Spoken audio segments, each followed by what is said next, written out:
celebrating success, learning from legends, and growing poppies. This is Tall Poppy Talk with Grace Lewis. Kia ora and welcome to Tall Poppy Talk. Today we have Tanner Smith. He is an Emmy-Award winning producer, director, cinematographer, and storyteller. As a big fan of the New York Roadrunner organization myself, think like the New York City Marathon, it is with great excitement to have you, Tanner. You have been the director of video and photography for the past 2 years, as well as owning your own production company for almost 5 years. Prior to New York Roadrunners, Tanner sunk his teeth into sports right out of the gate with a sports broadcast internship at NBC4. He went on to build a remarkably robust career within producing, creating, directing TV shows, co-producing multiple productions, including Emmy-nominated and award-winning shows, directing Bobcat TV at the Ohio University in-house video production department as assistant athletic director in video production.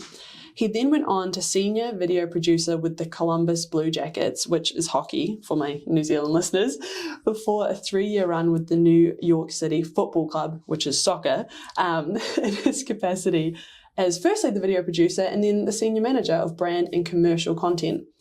Tanner, you're a proud Ohio University alum, which does gripe with me a little bit as a Big Ten Rutgers girl myself, but you got your undergrad in broadcast journalism and a master's of sports administration.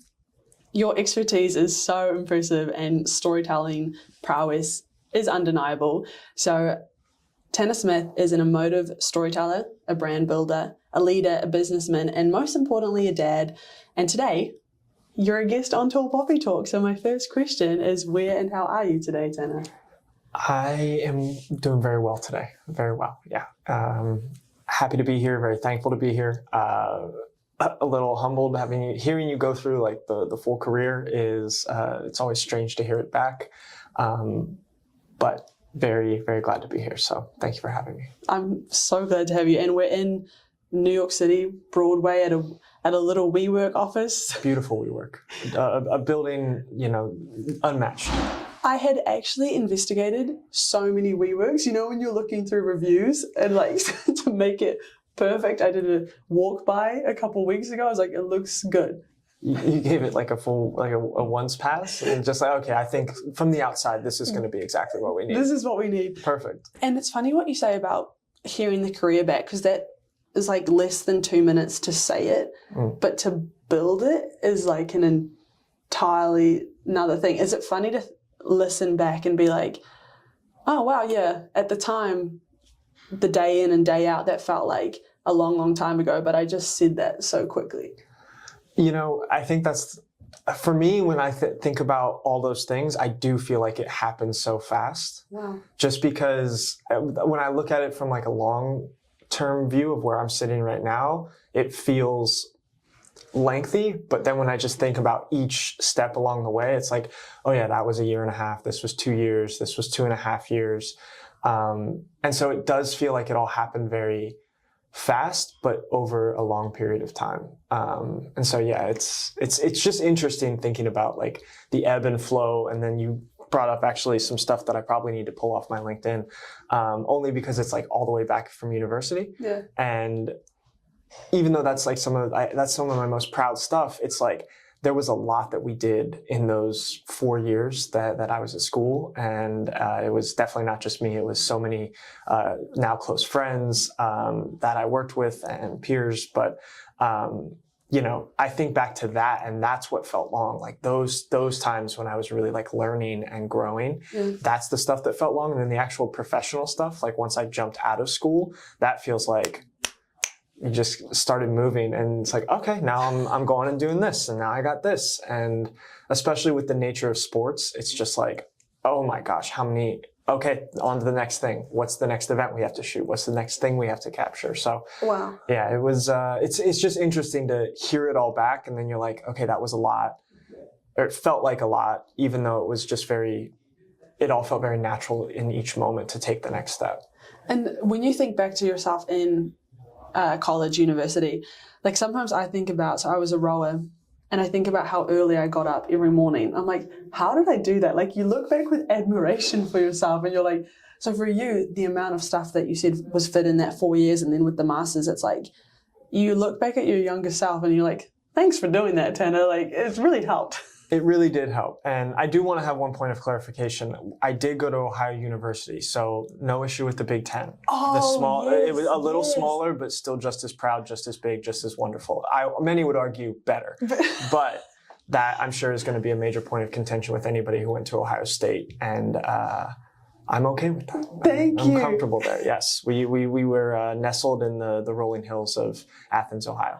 Oh, I love it. Thank you. And that's actually great clarification. I get very confused, as will any New Zealand listeners, because America is so big and there's so many different colleges and universities, whereas in New Zealand there's like 8. I could tell you all 8. And it's like, if you want to study medicine, there's only 2 options for you. So when I come here and so thank you for calling it out, it's just crazy how big it is. And even just the move for you from Ohio to New York, like that in itself is like a New Zealander moving to Australia or to the islands. Like, it's so far away, and the culture shocks are probably just as big as well. Yeah, I mean, I was fortunate, I think, because I worked in an industry where naturally, like, you experience it playing, you travel. You travel when you participate against a different school, right? Yeah. And so I was the one capturing a lot of those things. And so I got to go and see all these different places around the region when I was at Ohio, and then around the country when I was with the Blue Jackets, both like, all over the country with the Blue Jackets, and then to a lesser degree with NYCFC. But I was very fortunate that I got to like go and see all these enormous cities. And so for me, when I actually decided that I was gonna move to New York, the culture shock wasn't too big for me, because I felt like, okay, I've been in all of these different places, including New York, multiple times, and it just is a different place. Like, people are different a little bit, but to the same degree, I've experienced the same amount of like kindness that I had when I lived in Ohio. And so, yeah, it was, the culture shock wasn't that big of a culture shock. I think it just was, for me at that time, a place in my career where I just felt more confident in myself. And so that was what was very different for me. That's so cool. Looking actually to my first question, part of when I was doing my research for you, I loved was when you talked about storytelling, the 2 parts that you said, and this is in one of your many pieces out there, that really matter is like the emotion and the relevance when you're telling a story. And so to kind of step back for a moment, what does being a storyteller encompass for you? Well, I still have not, I don't know if I've come to terms with the idea of just the storyteller moniker. Like, I don't know, it feels a little like labeling yourself this, a painter of words or whatever. I just struggle with it sometimes. It's almost the same idea as like, oh, I'm a content creator. Like, I just struggle with that.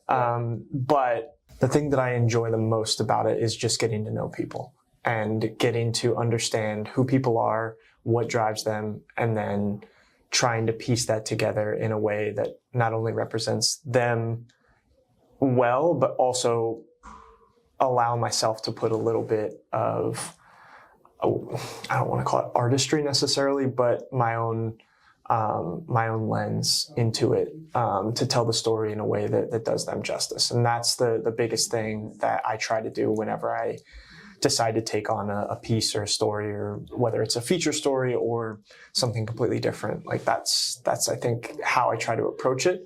Is it really? And thank you. I can imagine, I'm not trying to project here, but to your point about feeling like you can do other people justice when you tell their stories as well, do you think it involves like, and I don't know where I'm really going with this question, but have you ever come up to a point where you're like, oh, I actually don't know how to tell this story because I've been told to tell it, and maybe that requires a bit more time and effort on your behalf? Yeah, I mean, there are definitely, anytime that you decide to go work for someone else, right? Like, you are inevitably going to tell stories that maybe you wouldn't choose, or that maybe wouldn't be your first choice. Yeah. But yeah, it's just kind of tough to answer that one. No, of course. Thank you. It was kind of a messy question as well. No. It's a completely fair question, because like I tell people, like, if I had, you know, the question of like, if you just had $10 million given to you, like, what would you go do? And it's like, well, I would try to go tell independent, you know, short stories, and I would try to go find little weird niches, and probably within the sports realm in some way. But like, there's amazing stories that people have that deserve to be told, but then like it's just, how do they get to that place? And that's where, like, I would love to be at that place at some point in my life. It's just, you know, very tough to get there without just deciding like, I'm doing this, or having the $10 million. 10 million would be nice. Yeah, that always would be nice. No, I really resonate with that, because like a driver for me with the podcast is telling those stories, as we were discussing before we started recording. It's like, sometimes it's really quite rewarding for me when someone says like, oh, this is my first podcast, because to me, this whole idea of high performance and tall poppies is what I call, like, someone like you, like a high performer. It takes me back, because I'm like, why have they not had this story told, or why isn't there like a curiosity around it? Because for me, it seems so obvious. But that's why I get a lot of joy when you say, oh, it's my first like kind of real podcast interview like this. I'm like, what? And that gets me really hyped, because I'm like, oh, I get to be the one that, like, not breaking news, but can share this, and then someone's going to listen and be like, wow, this is a real job. First of all, it's a great question. Yeah, no, that's a great point. First of all, like, no, this is a real job that someone gets to do. I tell myself that all the time. Like, I can't believe that this is my job. Like, the one I currently have, the jobs that I've had in the past, like, it baffles me sometimes that people have trusted me enough to do this work for them. Because it's so significant, and that's why too I like to include the stuff that you did from an internship through, because my listeners come from all different ages and stages of life, and it's quite nice to hear like these were the building blocks, because it's easy to look at someone like you and be like, wow, he's with one of the biggest organizations in sport in America / the world, and just have this pedestal like that's unobtainable. And I like to kind of break it down into steps and be like, well, no, he spent 3 years here, 2 years here doing these internships. Like, these things don't happen by accident. They do take time, and just sort of appreciate for someone like you, it didn't just happen. Oh, it definitely didn't just happen. And I think I was listening to one of your not recent, I think it was one of the older podcasts, but you said something about like hoping that something like this would then become a full-time job, like as a journalist or as, you know, a storyteller, whatever you want to call it. But like, for me, I started out wanting to be a sports broadcaster, you know, like I wanted to be on TV. Somewhere out there is a television reel of me in college, like reading the news and reading sports news. And then I just kind of found my way into this niche groove at the right time too. Like, I mean, a lot of it was timing, and where I was in 2012 at that time when I graduated, like it just all kind of worked out that individual sports organizations and universities were starting to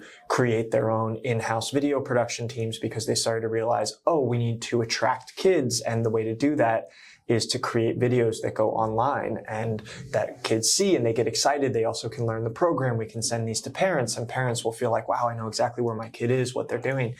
And I just happened to be coming out of school at the right time, and I had a very specific kind of expertise that allowed me to kind of nestle into this world.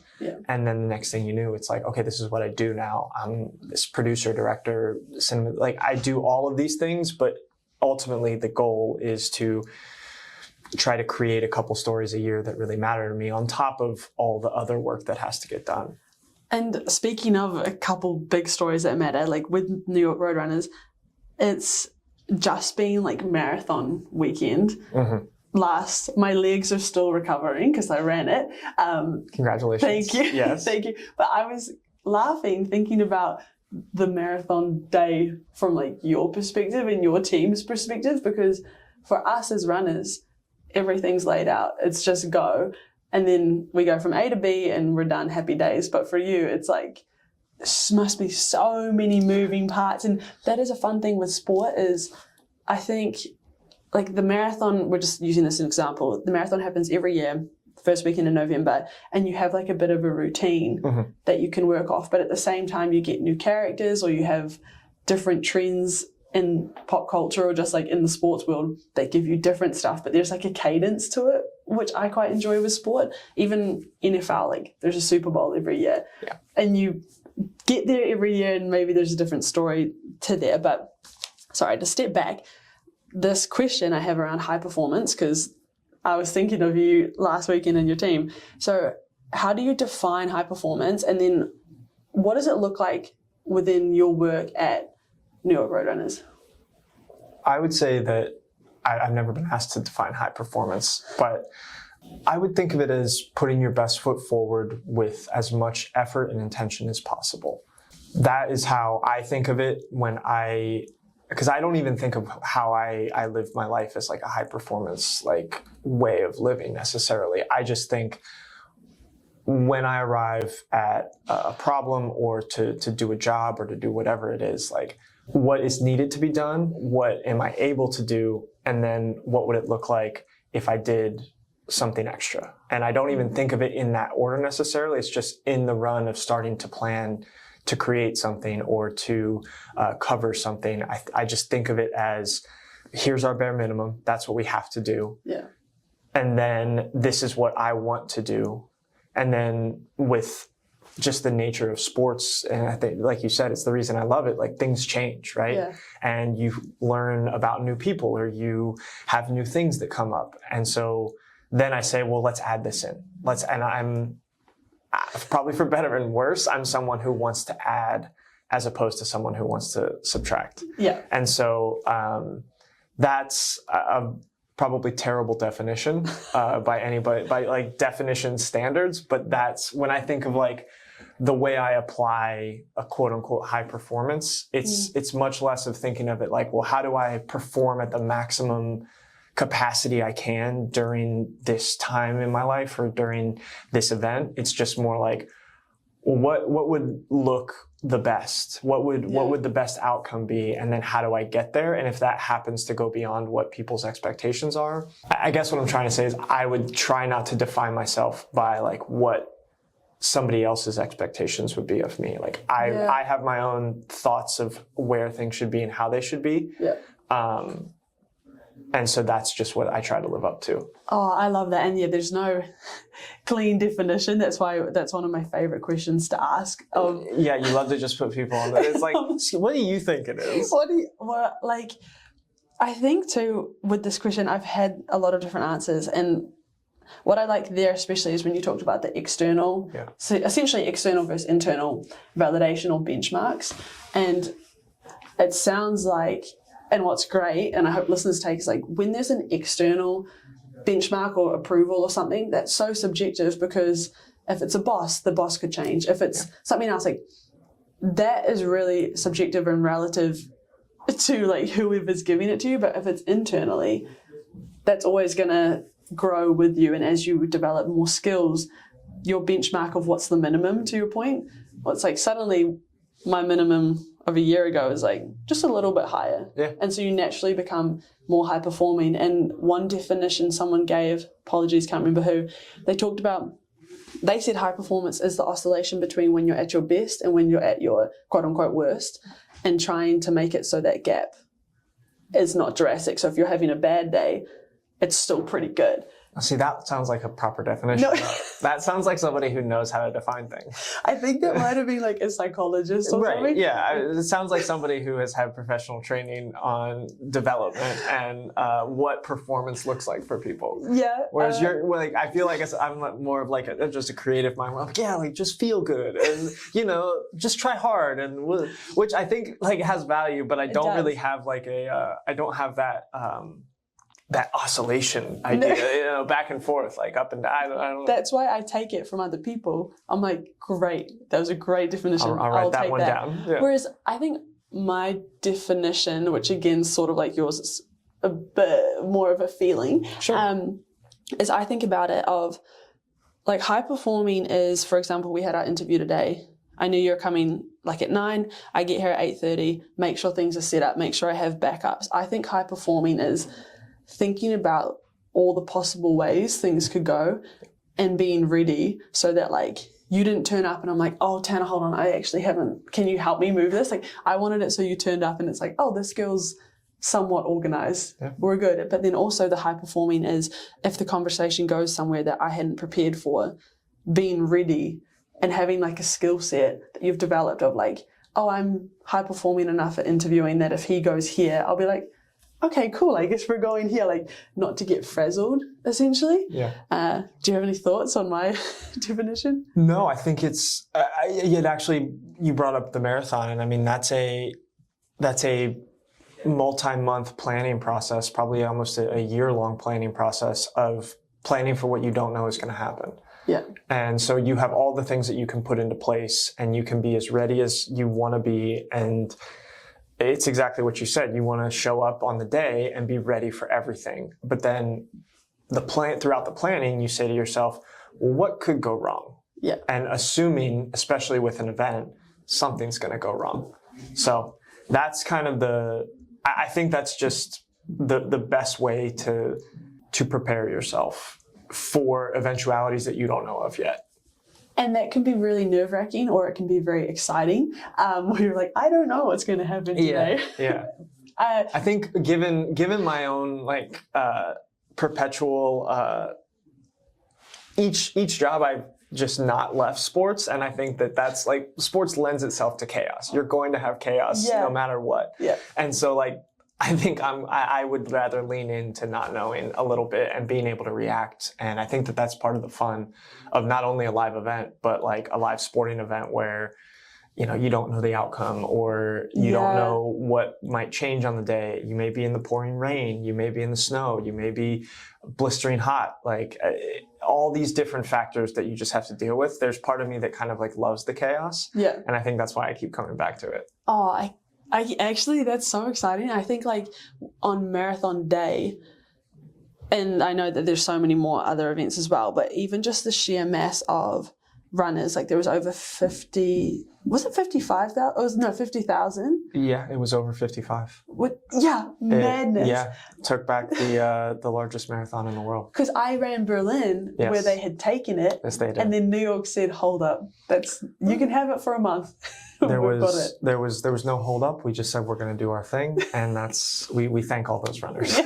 Thank you, runners. But even to that, like, what time did you wake up, or do you sleep like leading into marathon day? I have it, and I want to be incredibly clear. I have it easier than most of our team because I mean our events team does an impeccable job, and they are working around the clock. They are a machine, and to work with the amount of agencies they have to throughout the city to put on. I mean, the bridge team alone is building the start because they can't shut down the bridge until overnight. That extra hour that we get for daylight savings, that genuinely allows them to build that bridge. And so the start line is ready for those 55,000 plus runners. So I would not say like my day is crazy. It's the totality of everything happening, and that's where I think you're like, oh my gosh, thank goodness it's marathon day, and you have this amazing like rush of both exhaustion, endorphins, like adrenaline, and then seeing like all these runners who are accomplishing this incredible goal. So it's really, there is nothing like it, and I'm at the finish line all day. Wow. And so I am just constantly seeing people like achieve this amazing goal. But for marathon day, I got there around 5:45, and then I stayed through till final finisher, which most of our team does. I think we wrapped at maybe 10:30, something like that, p.m. Yeah, and it wasn't. The relief, do you feel some sense of relief that the day has, when it's gone well, or when you feel like, wow, like it's 10 p.m, we're wrapped, that run is through, like, oh, you can kind of be like, okay, now it's the next part. Like you see, and I think that's the difference of like and so especially on something that large, excuse me, we are typically, I mean, we have all of our photographers who are capturing throughout the course, and so right around 6 p.m. all those same day images start to come through. And those are just the best of what our photographers pull. It is by no stretch of an exhaustive pull of photography. It's just as they're going through the initial pass on the edit. That's just for the photography. Those full takes that the photographers will send come on Tuesdays. So that's Tuesday after the marathon by 6 p.m., sometime in that range. And then when we talk about just the video side, we also have a whole production staff that's working throughout the day to capture everything and deliver, not only for, same day and next day deliverables and day after deliverables, but on top of that, capture for marketing purposes through the entire year. Yeah. And so we're trying to build a bank of all new footage, all new emotion, all new experience that we can then pull on for the next year to start to, build for what will be the 2025 TCS New York City Marathon. Of course, there I am thinking it's relief, and you're like, no, I'm actually just kind of getting started. I was actually gonna say probably this weekend, was the first time I was like, okay, great. This past weekend, a full kind of almost a week after, we were kind of wrapping on a few things. I mean, we still have more to do, but that's it. Just once the event is over, then it's like, okay, I hope everything got captured the way that we wanted it to, and the way that we built. I mean, we build countless shot lists that we provide, not necessarily mile by mile, but almost mile by mile for all the things that need to get captured. I feel like when I'm thinking high performing again, the New York Road Runners in general is that, because the way you're so, and deservingly so, talking about the events team, the stuff they do is so remarkable, and you trust them to do that. When I think high performing teams, it's, you can fully focus on what it is you have to do, because you're not worried about is this team doing that well, or is this, you're like, no, I trust my team because everyone's so driven and talented that we're a high performing team because I can put all my energy here, because it detracts from your own performance when you're worrying or thinking about do I need to assist this other group? And you're like, no, they're pretty amazing. They've got it. They are, yeah. And I think that also just, for something that large, you have to trust that people are going to get the job done. Yeah. And I think that that's something not only our events team, but our youth and community team, our development team, our entire organization, I feel like, in that build up to the marathon shows why they're there, because you're so excited to be a part of the biggest marathon in the world and one of the most recognizable marathons in the world. Yeah. And one of the most recognizable events in the world. Yeah. And so it's for me, being able to plan the capture of it is one of the more humbling things that I've been able to do in my life. It is special. It's one of those events that I think is, like you said, world recognized, and it happens every year. But there's that, I think sometimes the repetitiveness, or the, what's the word, expectation that it's going to happen each year and it's always done so well. People might take for granted how much effort goes into it because it happens every year so well. So it's really cool to appreciate the bridge team's building it the night before and they need another hour of daylight savings because it has to be done. And so just recognizing, there's a word in New Zealand, it's mahi, M-A-H-I. So we say you've put in the mahi, and then another phrase is do the mahi, get the treats. So do the work, get the treats afterwards. So you're putting in that mahi on the day, but then the treats is getting to see that emotion. Yeah. And being able to tell that story. And then someone like me is, even just the photography, is getting an email that's like, we found more photos of you. And I'm reliving the day. And it's so special. Even when you're running, you're looking out for the photographers. Oh, yeah. And it gives you it's like an aid station. Yeah. It's a burst. You're trying to flex or something, trying to seem happy. Yeah. Yeah. That's very cool to switch gears slightly. And I'm glad you've listened to some episodes. Thank you.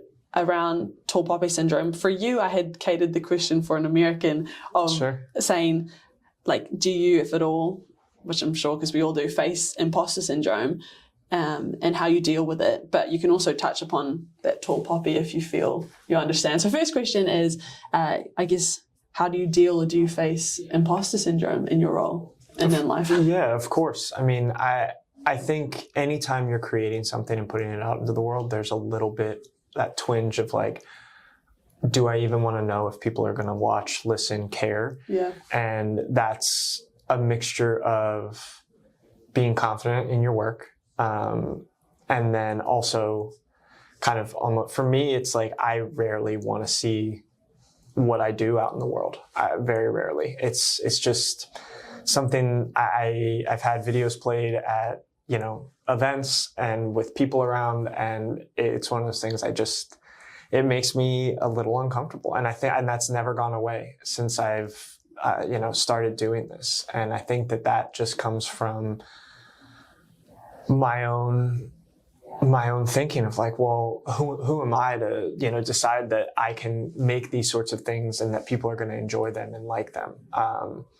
And I've been proven wrong. I think like people have, shown interest and liked what I've done, which I'm like forever thankful for. But yeah, there's definitely imposter syndrome. And especially now with like being just the world that it is. So like so many people can put so many things out into the world, and there are an amazing amount of like really talented video creators, especially in like the college athletic space and the pro sports space.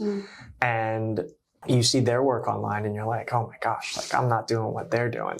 And so that's a little inspiring to say like, okay, I want to keep going and I want to keep trying harder. I want to do better. Yeah. But then at the same time, there's this little thing in the back of my mind that just keeps going like, are you sure about all this? You sure this is what you should be doing? Yeah. So imposter syndrome is definitely there, but I think slowly I've tried to start building confidence, and especially the last couple years, I feel like I've really just tried to cast a lot of that doubt to the side. As best you can. It's always there. It's always there. Thank you, and thank you for your honesty there too, because I think hearing that from you, and I know this sounds so bad, makes me so happy because I'm like, cool, someone at Tanner's level also feels this, because the rooms that you're in, figurative rooms, or this room, that imposter syndrome is always going to be there, and maybe you'll get comfortable in one space and then you'll suddenly be at New York Roadrunners and then a whole new wave of it. But I actually think as creatives, anyone in general, but it's good if you're starting to feel like not that sense of, oh, should I be here? Should I be doing this? Then you might borderline on arrogance / entitlement. So there's good to have a little bit of it, but I always want to pause and be like, celebrate what you've achieved, and then also be like, I'm glad to hear that you still experience it. Yeah, and there's also this thing that I've always told myself, and it's knowing myself and knowing that working in the industry that I have for so long, quote unquote. I mean, it's been a little over 10 years now. I guess more like 12. Okay, there it is. But working in that industry for so long, I've always said to myself, if I'm not having fun doing this anymore, if this is getting to a place where I feel like I'm stressed out about, the work, or if I'm not creatively challenging myself, then like it's time for me to move on.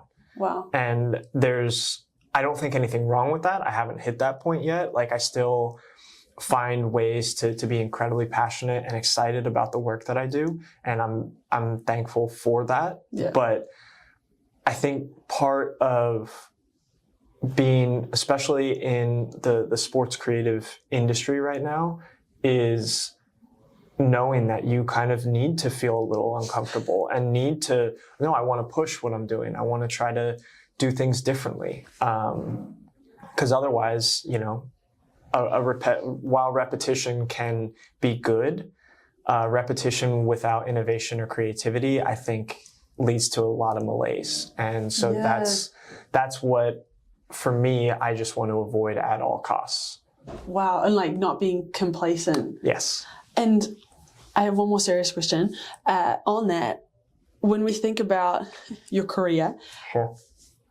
The moments that maybe have been pivotal, I was going to ask you about like your decision process, but on this topic with imposter syndrome, I'm more curious, when you do look back and you said like confidence, especially in the last few years, has built, are there pivotal moments or projects or maybe the job that made you feel like it gave Like, where did that confidence come from when you look back? Were there pivotal moments where you're like, oh, that's boosted me? Yeah, I think my time at New York City Football Club really solidified a few things for me. I think it solidified the vision that I had, because when I worked at the NHL and in hockey, there was still a little bit of trepidation around having like this internal video producer around who was trying to make a bunch of stuff for our Twitter, for our Instagram, for like our social channels. And, you know, my job at that role was to like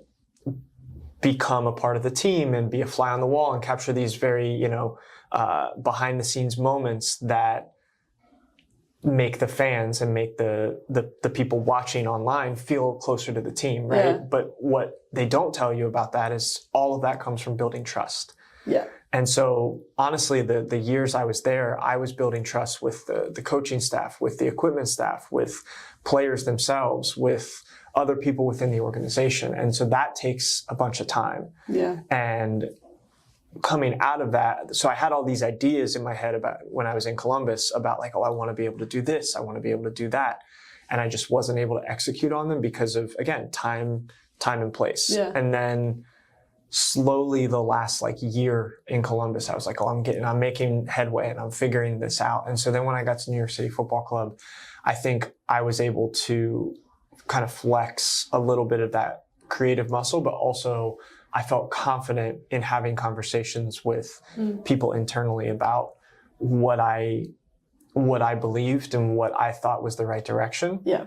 And so once you start having those conversations, it's like, okay, I can pitch my ideas. I can then execute those ideas. And we did a couple of we called them campaign spots that were kind of 90-second hype videos for the year to kind of like set the tone for the year. Yeah, I watched a couple. Yeah, and I made, I think one of those I had really my fingerprints all over, and I remember after making that, I thought to myself, okay, you can, this is what you enjoy doing.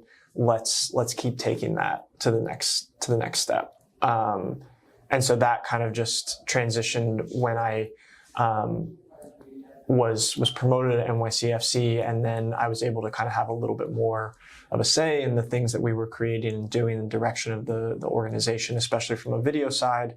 And then the job with New York Roadrunners came along, and it just was too good to pass up. So I feel like since I've been there, I guess my confidence has been there the whole time, is what I would say. So yeah, that's been that process. Love to hear that there was moments, like you said, with the like 90-second or that one where your fingerprints were all over it and you were proud to see that. Because there's times where you can know that it was your work and you're like, to your point, you're like, oh, maybe I feel this, or is there critique, is there this? But to put your work out there, I think the greatest achievement isn't what was actually produced, but the process that it took you and then how you felt afterwards. So I love that. Is there anything, and I know that there's probably a lot, but is there anything that I didn't ask you that you think I should have and we can put on the record? There was nothing that you, I think, should have asked me. I just want to reiterate, like, this is so cool for me just to even have somebody recognize some of the work that I've been doing, because I don't necessarily see it as my work. I see it as uplifting other people's voices when I can try to tell a story or do anything like that.